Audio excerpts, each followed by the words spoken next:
Saudara, indikator politik merilis hasil survei Pilkada Jakarta dan hasilnya nama Anies Baswedan unggul di semua kategori simulasi, mengalahkan Basuki Cahayapurnama alias Ahok dan juga Ridwan Kamil. Indikator politik mengeluarkan beberapa hasil simulasi, salah satunya top of mind calon gubernur Jakarta. Dan hasilnya, saudara, nama Anies Baswedan unggul dari dua nama yang menonjol, yakni Ahok dan Ridwan Kamil. Direktur Eksekutif Indikator Politik Burhanuddin Muhtadi menyebut hasil simulasi ini menarik karena kecilnya persentase warga yang tidak memberikan pilihan di angka 16% saja.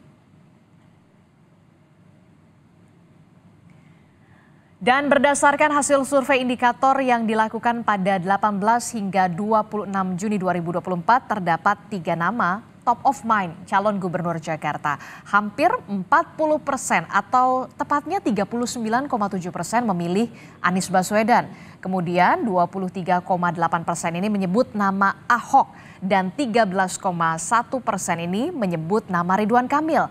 Menurut di simulasi top of mind ini dilakukan dengan metode memberikan warga memilih tokoh yang diinginkan tanpa memberikan informasi tambahan. Sementara itu dalam simulasi head to head di Pilgub Jakarta, Anies Baswedan unggul saat dihadapkan melawan Basuki Cahayapurnama alias Ahok ataupun head to head dengan Ridwan Kamil. Jika berhadapan hanya dengan Ahok, Anies unggul dengan elektabilitas 52%. Sementara Ahok 42%, saudara. Dan ada 6% responden yang tidak menjawab. Meski elektabilitas Anies terus memimpin di berbagai survei Pilkada Jakarta, hal tersebut tidak menjamin posisi Anies ini tetap aman. Direktur Eksekutif Indikator Politik Burhanuddin Muhtadi menilai jika PKS tiba-tiba berpindah haluan ke koalisi Kim dan mendukung Ridwan Kamil, maka Anies Baswedan berpotensi kalah. Apalagi jika Ahok tidak ikut berlaga. Ridwan Kamil diprediksi mendapatkan limpahan suara dari para pendukung Ahok. Berada di front runner, kalau PKS tiba-tiba hijrah, ya, hijrah politik ya ke Kim, paling tidak secara terbatas, tiba-tiba mendukung Ridwan Kamil, ya, dan menempatkan kadernya sebagai wakilnya Ridwan Kamil, menurut saya akan sangat menentukan ya, dampaknya. Dan apakah potensi itu ada? Ada. Jangan lupa kemarin Presiden PKS Saihu secara terbuka kan, ya, Ridwan Kamil masih terbuka peluangnya, meskipun peluangnya tidak sebesar di Jawa Barat. Tetapi bukan berarti dia kartu mati di Jakarta. Karena kemampuan Ridwan Kamil untuk menarik pendukung yang lain itu lebih kuat. Contoh yang paling jelas tadi, kalau Ahok tidak maju, itu Ridwan Kamil langsung dapat durian runtuh. Selisih dengan Anies jadi makin menipis. Ya. Itu datanya clear tadi. Ya. Ketua Umum PSI Kaisang Pangarep tidak kecewa dengan hasil survei indikator politik yang merilis irisan responden pemilih PSI lebih cenderung memilih Anies ataupun Ahok di Pilgub Jakarta. Kaisang menilai Anies ataupun Ahok memiliki kinerja yang baik saat menjabat sebagai gubernur Jakarta terdahulu. Pilkada khususnya di DKI, saya rasa kedua orang ini, Pak Anies bersama Pak Ahok, kan sudah berbuat sangat banyak untuk DKI yang dimana nanti kedepannya akan menjadi DKJ. Jadi saya rasa beliau-beliau berdua ini memang sangatlah pantas kalau misalnya konstituen PSI memilih Pak Anies dan Pak Ahok.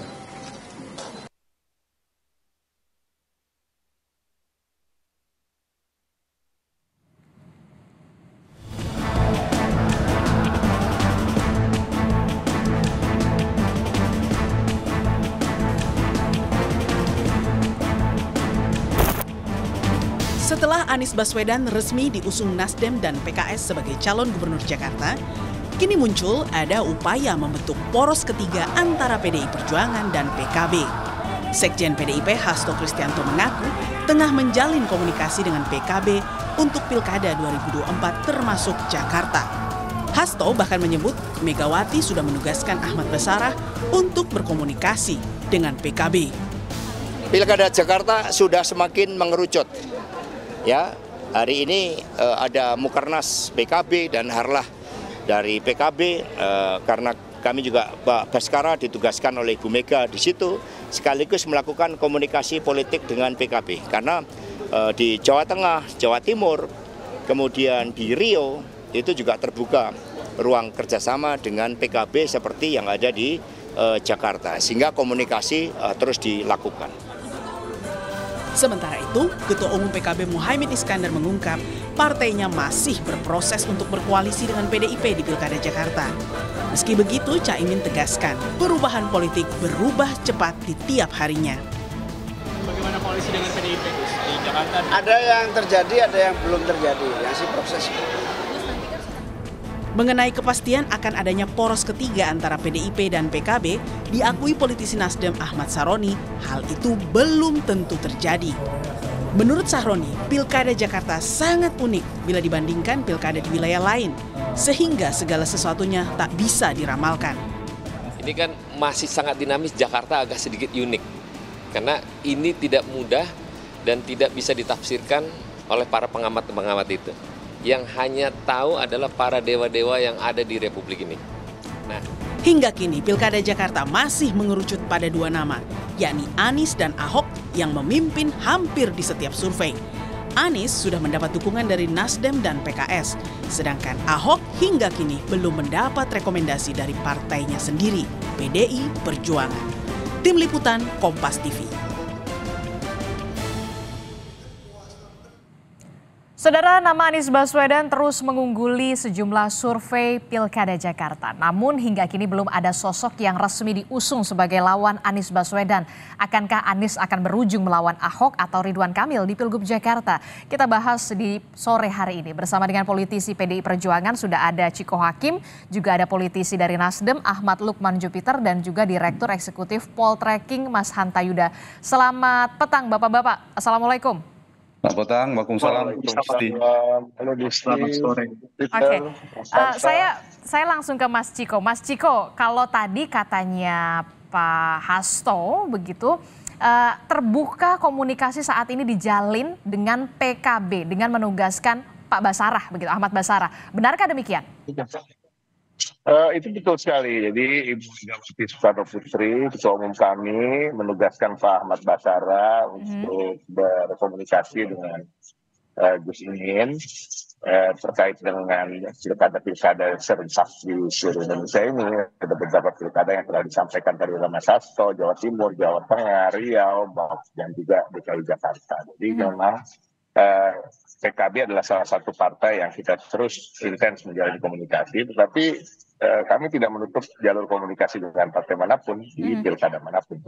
Jadi kerjasama di daerah khusus Jakarta ke depannya ini tentu akan sangat mungkin bersama dengan Partai Kebangkitan Bangsa, entah itu dalam bentuk mengusung calon dari internal kami sebagai calon gubernur atau bergabung dengan kerjasama politik atau koalisi politik yang sudah ada. Kita lihat aja nanti. Mas Chiko, tapi komunikasi kan memang dibuka dengan partai politik, tidak hanya dengan PKB begitu ya. Tapi yang kemudian menarik adalah dengan PKB begitu. Nah, arahnya kemana? Sudah mengerucutkah dengan nama Basuki Cahayapurnama dengan PKB Cawagupnya atau bagaimana? Atau masih nego-nego nih sebenarnya?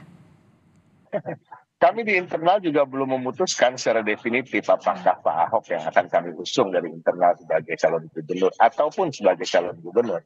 Sejujur saja sampai hari ini masih ada beberapa nama lain yang menjadi pertimbangan kami, seperti Pak Jarod, Pak Bu Risma, bahkan juga Pak Andika dan ada nama Mas Pramono Anung. Nah, ini yang pertama. Tetapi kalau kita melihat hasil survei Litbang Kompas maupun indikator politik yang baru saja dirilis, tentu akan sangat amat disayangkan kalau sampai yang nomor 2 atau Pak Ahok ini juga tidak bertarung, karena sepertinya juga akan sangat kompetitif kalau bertarung di Pilkada Jakarta. Tapi kita lihat saja nanti, karena ini kan banyak variabel yang menjadi pertimbangan. Oke, jadi nama Ahok sayang ya kalau tidak bertarung di Jakarta ya, kalau melihat popularitasnya ini di nomor 2 ya. Saya rasa bukan Oke. cuma saya yang akan mengatakan begitu. Secara umum pastinya orang akan melihat sayang banget kalau surveinya nomor 2 kemudian nggak maju. Tetapi Oke. kembali lagi kan pertimbangannya bukan hanya hasil survei, tapi juga Oke. kemenangan di putaran Oke, kedua, baik. misalnya kalau ada poros ketiga dan masuk ke putaran kedua. Oke, saya ke Bung Hanta. Bung Hanta, ini gimana? Benarkah ada peluang poros ketiga ini akan muncul di Pilkada Jakarta? Makin jelaskah itu? Ya, Adisti, untuk melihat peta elektoral di pilkada ataupun di pilpres sekalipun, itu ada 2 variabel faktor yang sangat menentukan. Satu, kita harus melihat faktor elektabilitas, yang kedua ada boarding pass. Nah, kalau bicara elektabilitas, kekuatan elektoral, realitasnya di survei, di Kompas, di indikator, termasuk di Poltreking, kami melakukan survei, itu menunjukkan memang ada 3 kandidat yang terkuat. Satu, Anies Baswedan, ya itu wajar karena beliau tanda petik ada incumbent.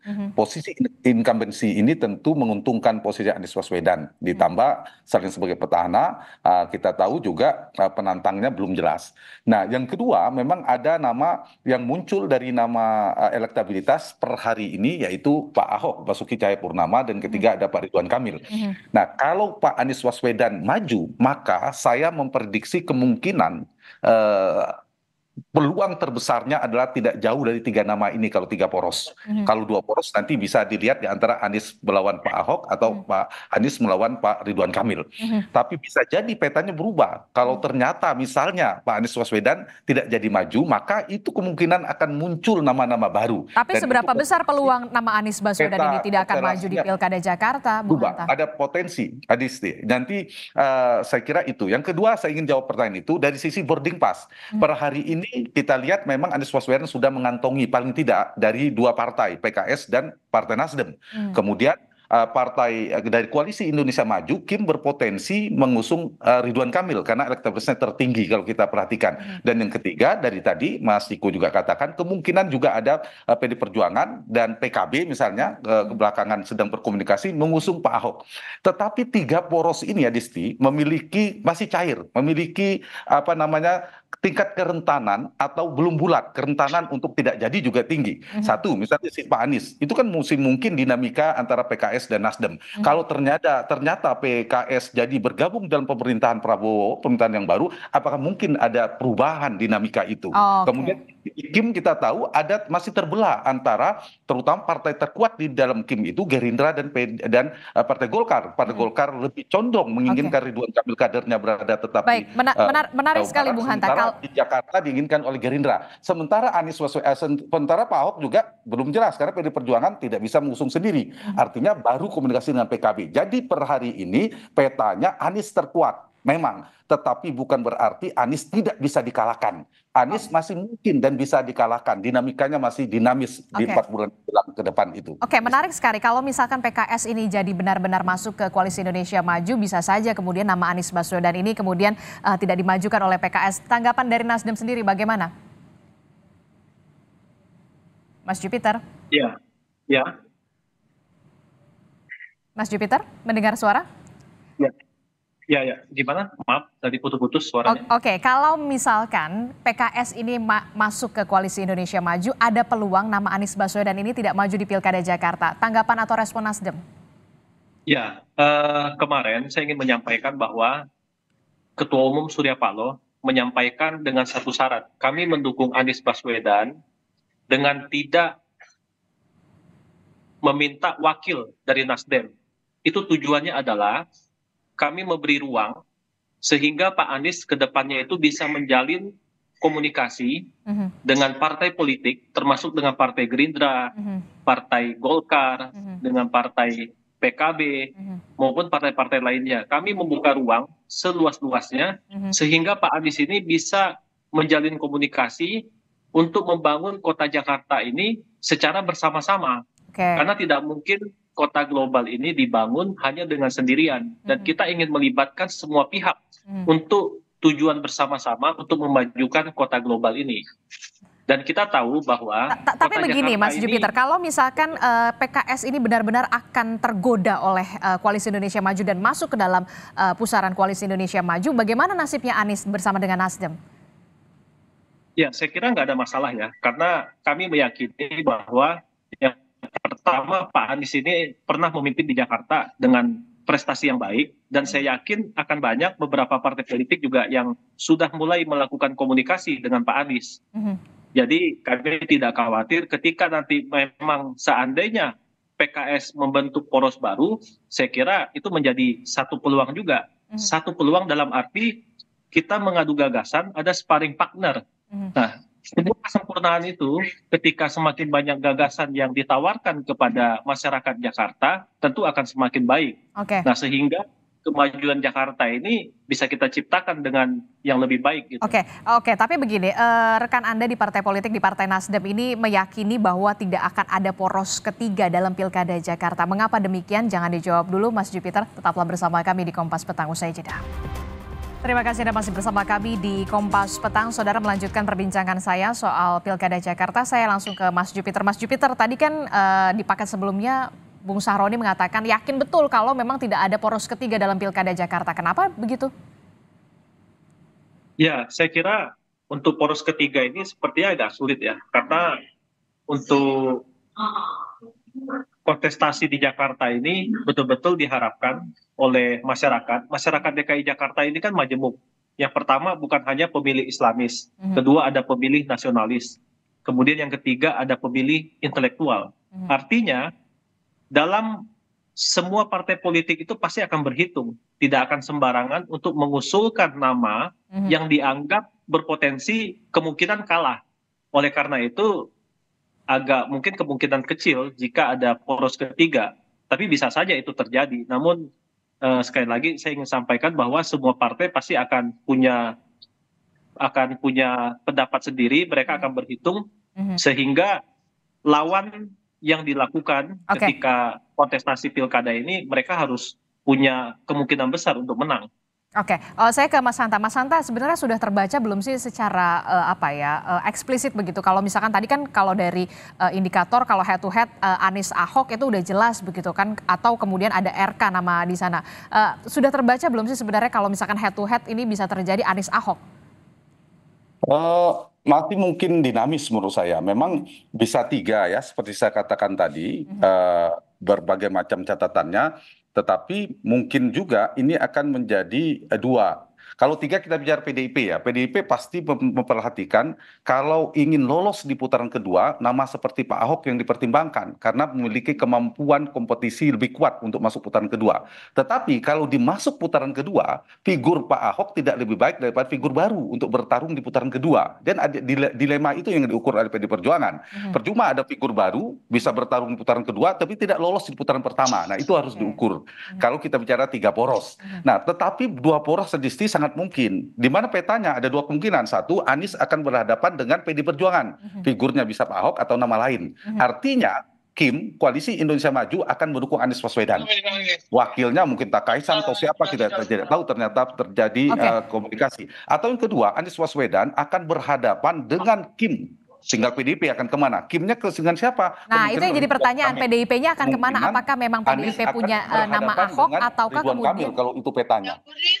Tapi yang kemudian menjadi pertanyaan, PDIP ini akan kemana? Apakah akan tetap melangsungkan nama Ahok ataukah kemudian justru melirik nama Anies Baswedan karena realistisnya supaya menang? Mas Hanta?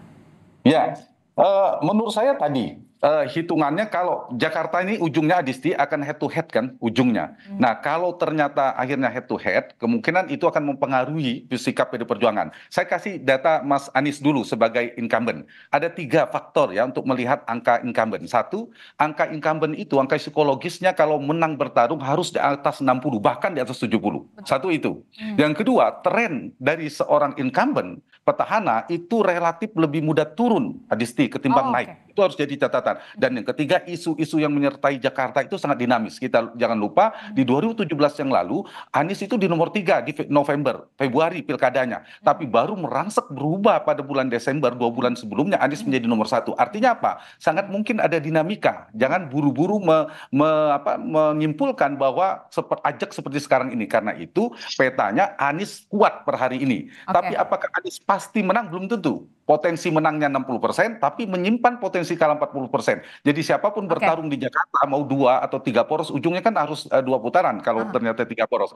Yang menang pasti, dugaan saya berdasarkan data, ini tipis. Perolehannya 50-55% pergeserannya. Nah, ini bergantung pada dinamika yang saya katakan tadi. Sangat cair di Jakarta ini. Masih sangat cair. Berhadapan dengan Prabowo Jokowi, tapi sebaliknya Anies juga bisa bersama Prabowo Jokowi. Sebaliknya juga Anies bisa jadi bersama PD Perjuangan. Jadi Jakarta ini sangat dinamis. Jadi keliru juga mengatakan bahwa yang tahu para dewa-dewa, jangan-jangan para dewa-dewa politik itu juga masih meraba-raba petanya. Melihat perkembangan, membaca pergerakan dan lain sebagainya. Masih dinamis sekali begitu ya. Kalau misalkan dikatakan bahkan ada tren incumbent atau petahana ini juga bisa ada trennya menurun begitu ya. Dinamikanya masih sangat cair. Nah, Mas lebih Ciko, mudah menurun ketimbang naik. Mas Ciko, terakhir Mas Ciko, singkat saja. Kenapa sih PDI Perjuangan tampaknya masih belum belum all out begitu untuk menyandingkan nama Anies dan juga Ahok gitu untuk head to head? Ataukah memang melihat takut kalah lagi ketika melawan Anies kalau menyandingkan nama Ahok? Mas Ciko? Sebenarnya kita lebih takut salah ya daripada takut kalah. Tapi pada prinsipnya tentu kalau kita maju dalam kontestasi pilkada atau kontestasi apapun, tentunya kita ingin menang. Dan itu juga kita pertimbangkan matang-matang, kita cermati masak-masak, dan kita betul-betul mendalami variabel-variabel yang akan kita pertimbangkan untuk mendukung salah satu calon dari internal. Tapi pada prinsipnya kan memang intinya PDI Perjuangan akan mengusung calon. Baik itu sebagai cagup, tapi juga ada kemungkinan sebagai cawagup. Jadi sebenarnya dialog dengan Pak Anies pun juga tetap kita jalani. Kita tidak tertutup pintu dialog, apakah nanti juga bekerja sama dengan Pak Anies atau dengan Nasdem misalnya dan lain-lain. Ini tetap terbuka. Jadi sampai hari ini kenapa kalau Adisti nanya ya, Adisti pengennya buru-buru aja sih. Sebenarnya kan masih tanggal 28 Agustus nih pendaftarannya. Dan jujur aja, sekarang aja Kim, mesti yang ditanya adalah Kim. Kim ini namanya juga bukan Ridwan Kamil yang beredar. Kan semua partai di Kim mengusung punya jagoannya masing-masing ya. Iya, punya usul nama masing-masing. Sampai sekarang juga belum. Nah, kalau kita bicara Nasdem dan PKS, kita tahu walaupun itu seakan-akan sudah definitif, tapi kan ini sering terjadi juga. Sampai hari pendaftaran, harinya datang bersama-sama ke KPU, tiba-tiba ada yang nggak datang ya. Itu juga bisa terjadi. Nah, kita lihat aja nanti. Tapi pada prinsipnya yang harus diketahui bahwa yang pasti PDI Perjuangan akan mengusung kader, baik itu sebagai calon gubernur maupun sebagai calon wakil gubernur. Saya ke Mas Jupiter. Mas Jupiter, ternyata kalau menurut Mas Hanta ini nama Anies Baswedan belum sepenuhnya aman. Nah, kalau PKS ini memang ke Koalisi Indonesia Maju, bagaimana dengan Nasdem ini? Kawan koalisi mana yang kemudian akan dikomunikasikan terbuka? Ya, sampai hari ini makanya bahwa Pak Anies ini kami memberikan kesempatan, memberikan ruang untuk menjalin kepada semua partai politik koalisi, calon koalisi partai politik yang dianggap memiliki visi yang sama untuk membangun kota Jakarta ke depan. Nah, tentu ini masih sangat cair dan kami memberikan waktu hingga tanggal 22 Agustus untuk menentukan calon wakil yang akan mendampingi dan akan memperkuat pada saat kontestasi pilkada ini. Nah, tentu Pak Anies ini kan bukan orang yang sempurna juga. Makanya dalam hal ini dia akan terus memberikan ruang untuk komunikasi politik ke depan agar untuk memperkuat antar calon partai koalisi ke depan sehingga kesempurnaan itu kita saling melengkapi. Termasuk juga membebaskan ruang gerak nama Anies Baswedan untuk mencari pendampingnya begitu ya untuk Pilgub Jakarta ini. Kalau dari Nasdem, bahkan Nasdem tidak menyodorkan satupun nama dari Nasdem begitu ya, Mas Jupiter. Ya, tentu. Kami tidak ingin membelenggu Pak Anies. Biarkan Pak Anies, kami memberikan ruang yang seluas-luasnya untuk berkomunikasi dengan partai politik yang lain termasuk dengan Gerindra. Karena partai-partai yang lain saya meyakini mereka juga punya kelebihan dan kekuatan yang berbeda dengan partai-partai yang lain juga, masing-masing memiliki kelebihan gitu. Mas Hanta, tadi kan kita udah ngomong soal nama Anies Baswedan, Ahok begitu. Nah, bagaimana dengan Koalisi Indonesia Maju atau KIM yang sampai saat ini juga masih belum kelihatan nih, dan katanya Mas Ciko juga ternyata KIM ini mungkin nggak sih dukung Anies kalau misalkan kita lihat KIM aja punya jagoan masing-masing? Ya, memang di Kim ada persoalan ya terbelahnya antara Gerindra dan Golkar. Gerindra itu sudah menguat Ridwan Kamil. Golkar menginginkan lebih kebutuhan pada pileg pemilu legislatif supaya Ridwan Kamil mengawal Jawa Barat. Nah, sementara Gerindra sebaliknya lebih ke Ridwan Kamil. Tapi begini, analisa saya begini. Kalau ternyata Anies Baswedan yang maju sebagai calon gubernur DKI, maka kemungkinan Kim itu menurut saya tidak ada pilihan. Jadi harus ada nama kuat untuk mengimbangi. Per hari ini datanya hanya Ridwan Kamil. Tapi kalau Anies gagal, Adisti, mungkin muncul nama lain yang ke belakang Golkar munculkan nama baru. Petanya baru lagi. Itu kira-kira. Jadi petanya sekarang. Tapi kalau nama baru mungkin nggak sih mengerek secara cepat begitu? Singkat saja. Sulit. Kalau ada Anies Baswedan menurut saya sulit. Kalau Anies maju kemungkinan nama terkuat Ridwan Kamil. Itu dugaan saya. Jadi lawan Anies itu ada dua kemungkinan. Akan berhadapan dengan Kim, maka PDI Perjuangan akan kemungkinan bersama Anies Baswedan. Mungkin menyodorkan nama wakil. Nah, itu dinamikanya PKS sudah punya wakil juga. Atau Anies Baswedan berhadapan dengan calon PDI Perjuangan. Nah, kemungkinan Kim bergabung bersama Anies Baswedan. Itu kira-kira petanya. Kita lihat faktor dua tadi, faktor elektabilitas pergerakannya seperti apa. Yang kedua, yang pemilik boarding pass, para veto player partai politik, para elit politik itu akan mengatur partai akan bergerak kemana. Dan jangan lupa, peta pilkada DKI tidak bisa dipisahkan dengan peta di nasional. Jadi PDI Perjuangan bergabung bersama Kim agak kecil kemungkinannya ketimbang PDI Perjuangan bersama Anies Baswedan. Oke, baik, kita akan tunggu bagaimana otak-atiknya. Apakah PDI Perjuangan nanti akan merapat kepada Anies Baswedan ataukah memang punya nama baru dari kader internalnya. Terima kasih Mas Ciko telah bergabung bersama kami, Mas Jupiter, Mas Hanta telah bergabung bersama kami. Terima kasih Bapak-bapak. Assalamualaikum, selamat sore.